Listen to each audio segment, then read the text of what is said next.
Hello, and welcome to another episode of Cycling for Mortals. Um, this might be my first video that would be a bit controversial. As I've mentioned in my introduction, one of the primary reasons why you might be interested in my channel is that I'm a very unconventional cyclist. I'm not a pro. I'm not even a strong amateur cyclist. I'm actually slow at everything.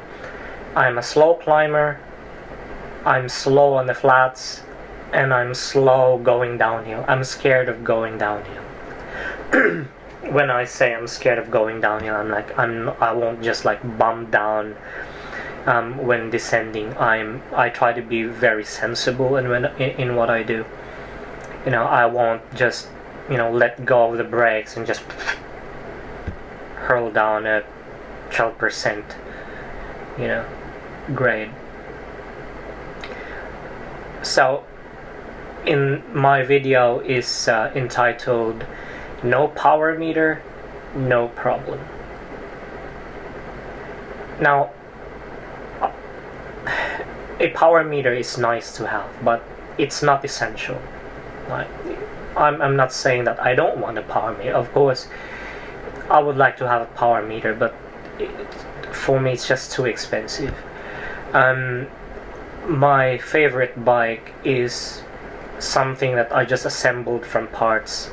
I got a steel frame. I had to wait 4 months to gather all the different components like the shifters, the brakes, the wheels, handlebar,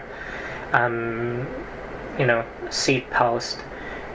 It took me almost a year to assemble that one, and I had to bring it to the shop to set up the hydraulic disc brakes, and just to properly bleed each of the disc brakes cost me like 60 Australian dollars, so 120 just for the brakes, plus I had them through the wheels because they were second hand. So all in all, my favorite bike only cost me 1,000 Australian dollars, and that included the labor, the bike shop. So if you tell me that I need to get myself a power meter because it's only $600, I'm like, that's more than half the cost of my bike. Now, a power meter is nice to have, but it's just too expensive for me. Like Eddy Merckx won the Tour de France without any power meter. He probably won it without a heart rate meter or a heart rate monitor. He just rode by feel. Right? And yet, no one has beaten the record that Eddy Merckx has set. He's still considered the best cyclist in the world. So yeah, a power meter is nice to have, but it's not essential. What's essential though are two things. Right? One is a heart rate monitor for safety reasons, and another one is a cadence sensor. If you have a heart rate monitor and a cadence sensor, you can pretty much forget about a power meter, and I'll show you why. Alright, so let's say that we want to set a personal record up Mount Gutha. Mount Gutha is 2.16 kilometers, and it's 8.9% average gradient. Right? Here's the first tool that you can use to pace yourself up that climb. Right? You go to bikecalculator.com, and then you'd find this very useful tool. Right? Let's just take this as an example. Supposing you weigh 70 kilos and your bike is 9 kilos. That's a quite heavy carbon bike, which is my carbon bike is like 9 kilos. and say the distance in Mount Kuta on that climb is 2.16 kilometers, right? And the average gradient is 8.9%, right? Supposing your goal is to get there in 10 minutes. So you push the slider until you see 10 minutes in there. Yeah, about that. Right? It says here that for that weight and that weight of a bike and that gradient, you need to be pushing 286 watts to be up there in 10 minutes, which means that your average speed needs to be around 12.2 kilometers per hour, or let's just round that off to 13 kilometers per hour. So if you can go steady for 13 kilometers per hour, it means that you'd finish the Kuta climb within 10 minutes, and that would be your PR, right? So the next question is, how am I gonna ride at 13 kph up an 8.9% incline? Well, the next tool that you can use is bikecalc.com, right? In bikecalc.com, you select speed at cadence, and then you input your bike specifications. So I've got a 700C wheel with a 25C tire in kph. My chainring combination is 50 big ring, 34 small ring, and I've got an 11 to 32 cassette at the back, and these are my lowest gear combos, so from 32, 28, 25, 22, and 20 tooth cogs, right? Then supposing that my cadence would probably vary between 50 RPM to 90 RPM, and in steps of 2, you click on calculate and it would give you this one here, right? So remember that from this website it says that to get there in 10 minutes you need to be moving at 13 kilometers per hour average. You know, look at this one and you look for something that's close enough to 13 kph plus a bit of buffer. You know, so from here it means that if you're riding using a 34-20 combination, you need to be doing 62 RPM to get 13 kilometers per hour. Or, you know, if you can't push a 20 tooth cog, you drop to 22, then you need to be pushing around 66 RPM, right? Or better yet, push at 68 RPM. Now my favorite gear combo would be a 34-25, which means that to climb Mount Kuta I need to be pushing at a constant 76 or 75 RPM. Right? Now the thing is, Mount Kuta is not constant 8.9. At its steepest it could go up to 13%, close to 14%. And maybe when it gets to the steep part, I would probably drop my gearing to 34-28. Now, the question is, can I maintain 13 kilometers per hour up a 14% gradient? So to get to 13 kph on a 34-28, I need to be, you know, my cadence needs to be at 86 RPM. That's quite high. I don't think I can do that. So probably, let's just say I could maintain 70 RPM. So that's way below my target of 13 kilometers per hour. And maybe, okay, that's fine. As soon as the gradient settles, then maybe I can gain some speed and shift from a 28 to a 22. And then push at maybe 80 RPM, and that would give me like more than 15 kph to cover the loss that happened during the steeper segments of the climb. And that's how you pace it, right? You don't need a power meter. Of course, the question now is, what would be your heart rate when you're pushing 3420 at 60 RPM up a 9% gradient? Can your heart handle it? If you can't, then there's no point in having a power meter, eh?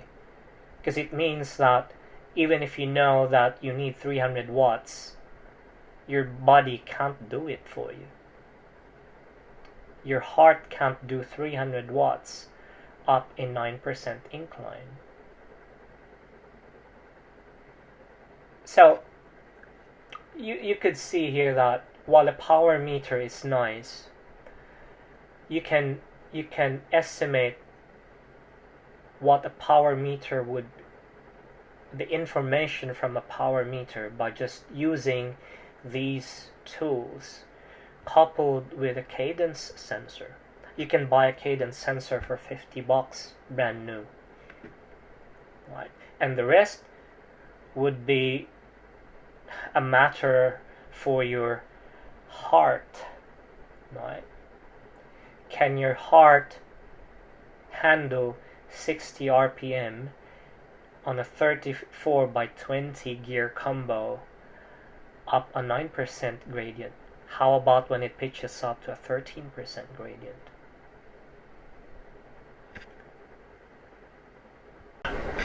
So as you can see, you don't need a power meter to pace yourself, right?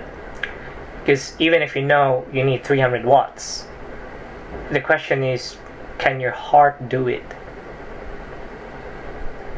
So really, you need a heart rate meter, a heart rate monitor, to keep track of your pacing. You know your lactate threshold. You know that your VO2 max would be around 180 BPM. Can you hold 180 BPM for 10 minutes? Maybe, maybe not. And the advantage of a power meter diminishes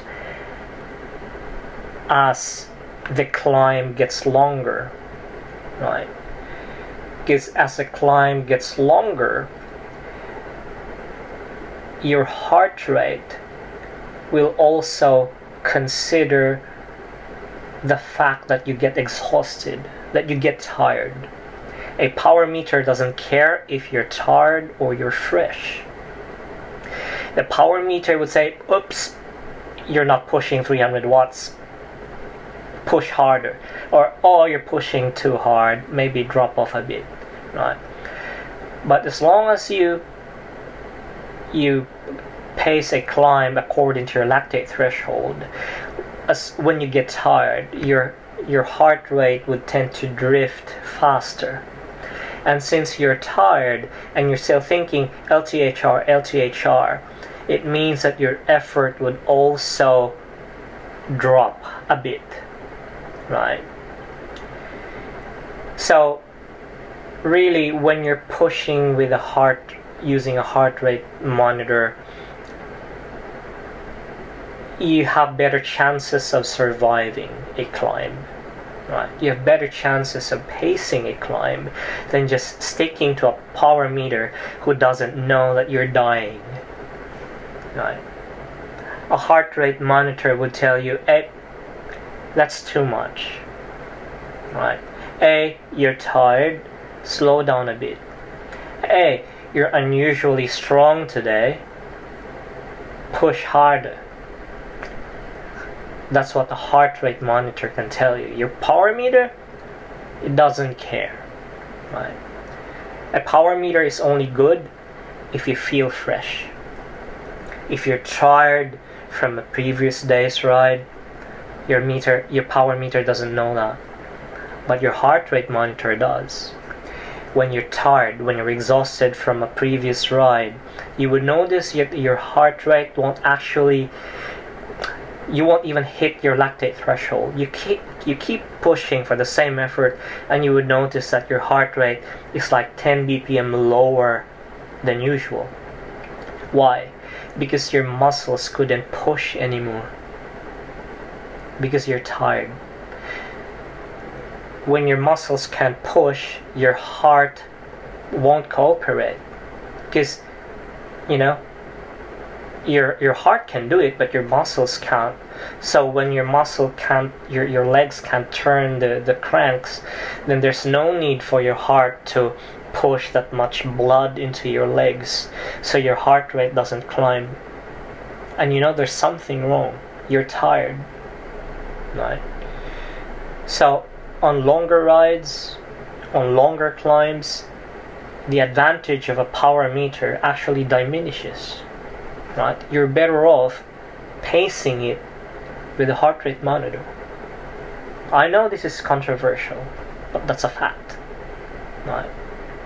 Your heart rate meter tells you your body condition, how much you're suffering, or whether you can suffer for that particular climb, right?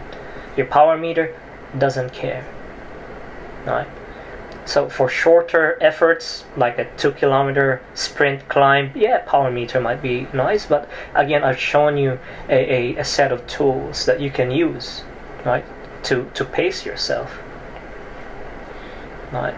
And that's why until this day I still haven't gotten a power meter,